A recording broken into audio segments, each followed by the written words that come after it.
और नेपाल हाउस सचिवालय में आग लग गई और इस आग में कई फाइलें जलकर राख हो गईं। बड़ा नुकसान हुआ है, लेकिन सवाल ये उठ रहा है कि आखिर बरसात के मौसम में अमूमन आग नहीं लगती, लेकिन झारखंड मंत्रालय के दफ्तर में इस कदर आग कैसे लग गई। आप इन तस्वीरों को देखिए पहले कि मंत्रालय के अंदर आग लगती है और बहुत सारी कागजें, फाइल्स जलकर राख हो जाती हैं।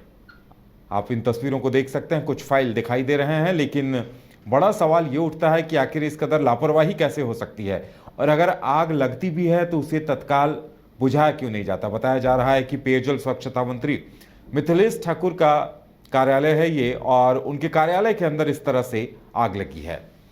ज्यादा जानकारी के लिए इस वक्त हमारे साथ हमारे संवाददाता सौरभ जुड़े हुए हैं। सौरभ, आपने वहां का मुआयना किया, आखिर कितना नुकसान हुआ है और क्या कुछ जानकारी सामने आ रही है? जी बिल्कुल, देखिए नेपाल हाउस स्थित झारखंड मंत्रालय के दूसरे तल्ले में पेयजल एवं स्वच्छता विभाग के दफ्तर में, जहां संयुक्त सचिव अनिल प्रसाद का दफ्तर है, कमरा नंबर 211 में काफ़ी नुकसान हुआ है। कह सकते हैं कि वहां पर रखी सारी सामान जो जलकर खाक हो चुकी है। इसके साथ ही इन सब के बीच फर्नीचर, एसी, चाहे जिस सिस्टम से विभागीय काम होता था वो पूरा जल के खाक हो चुका है। लेकिन सबसे अहम बात यह है कि ये आग कैसे लगी, आखिर इतनी बड़ी चूक कैसी हो सकती है, ये सब तो जांच का विषय है। लेकिन उन सबों के बीच जो जरूरी कागजात थे, जो जरूरी विभागीय फाइलें थे, वो भी जलकर खाक हो चुकी है। इस पूरी घटना की यदि बात की जाए तो 3 दिन की छुट्टी के बाद दफ्तर खुला था आज यानी सोमवार को। तो पहले सुबह जब चतुर्थ वर्गीय कर्मचारी संयुक्त सचिव अनिल प्रसाद के दफ्तर को खोलने के लिए पहुंचे तो वो भी देखकर अचंभित रह गए कि जिस प्रकार से आग की लपेटे में वो पूरा दफ्तर घिर चुका था। फिलहाल आनन फानन में उस आग पर काबू पाया गया और स्थानीय पुलिस को भी इसकी सूचना दी गई, जिसके बाद एक एक पहलू पर जांच किया जा रहा है। यदि उस कार्यालय की बात की जाए तो कार्यालय का एक एक सामान जल के खाक हो चुका है, चाहे फर्नीचर की बात कर लें, चाहे एसी की बात कर लें, सिस्टम की बात कर लें, और पूरा दीवार कह सकते हैं कि उस आग के धुआं की वजह से काला हो चुका है। फर्श पर भी पूरी धूल जम चुकी है, काली काली धूल की परत जम चुकी है। और गनीमत यह रही कि इर्द गिर्द जो भी कार्यालय और भी विभागीय दफ्तर हैं वो उनमें ये आग के लपेटे नहीं पहुंच सौरभ, लेकिन बड़ी हैरत की बात यह है कि देखिए, आप बता रहे हैं कि 2 दिन छुट्टी थी, उसके बाद जब दफ्तर खुला तो ऐसा हुआ, यानी आग पहले ही लगी। ये तो और गंभीर मामला है कि मंत्रालय में आग लगता है और किसी को पता नहीं चलता है।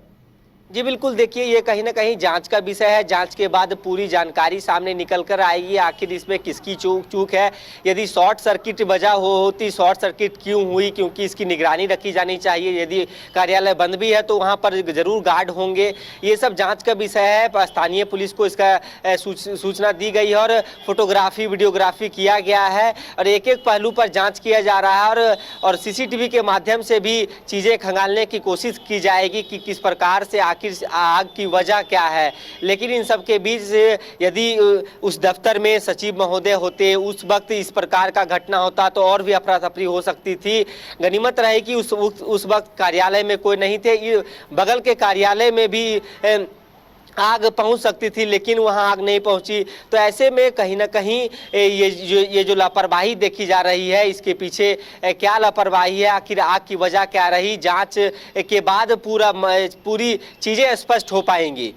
चलिए सौरभ, हमारे साथ जुड़ने के लिए और तमाम जानकारी देने के लिए आपका बहुत बहुत धन्यवाद। तो बड़ा सवाल यह है कि आखिर 2 दिनों तक छुट्टियां रहती हैं, आग लगती है, किसी को पता नहीं चलता, और जब सोमवार को कार्यालय खुलने के दिन दफ्तर खोला जाता है तब जानकारी मिलती है कि आग लगी और कई फाइलें, अहम फाइलें जलकर खाक हो गई हैं। बड़ा सवाल यह है कि आखिर इस तरह लापरवाही कैसे हुई और इसके लिए जिम्मेदार आखिर है कौन।